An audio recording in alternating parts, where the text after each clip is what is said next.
तर या राज्यामध्ये औरंगजेबची कबर नसावी, आपल्या अस्मितेचा प्रश्न आहे। औरंगजेब यांनी हिंदू समाजावर अन्याय केला आहे, त्यामुळे असाच आदर्श आपल्याला पुढच्या पिढीला द्यायचा आहे का, असा सवाल उपस्थित केलेला आहे एकनाथ खडसे यांनी। त्यामुळे कबर नसावी या भूमिकेसोबत मी सहमत आहे, अशी मांडणी एकनाथ खडसे यांनी केलेली आहे। अधिवेशनामध्ये सरकारच्या माध्यमातून आमदारांनी हा विषय लावून धरला। 3-4 दिवस महाराष्ट्राचं अधिवेशन चालू दिलं नाही, हे षडयंत्र असावं, अशी टीका सुद्धा त्यांनी केली आहे। या राज्यामध्ये खरं पाहता तर औरंगजेबाची कबर नसावीच, कारण आपल्या अस्मितेचा तो प्रश्न आहे।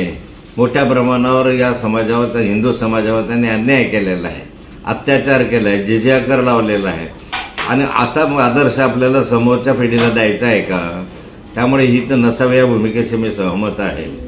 पण सरकारच्या माध्यमातून हा जो विषय त्यांच्या आमदारांनी लावून धरला आणि 3-4 दिवस महाराष्ट्राचं अधिवेशन चालू दिलं नाही, मला वाटतं ते एक षडयंत्रही असावं, कारण सरकारचं अपयश ह्याच्यामध्ये झाकण्याचा प्रयत्न आहे। सरकारने अनेक आश्वासनं निवडणुकीपूर्वी दिले, निवडणुकांमध्ये दिले, कर्जमाफीच्या संदर्भामध्ये असेल, आपल्या लाडली बहीण योजनेमध्ये 21 रुपये जो असं सांगितलं, अनेक घोषणा केल्या, त्या कार्यान्वित होऊ नये या सरकारचं अपयश झाकण्यासाठी कदाचित हा विषय पुढे आणला असावा।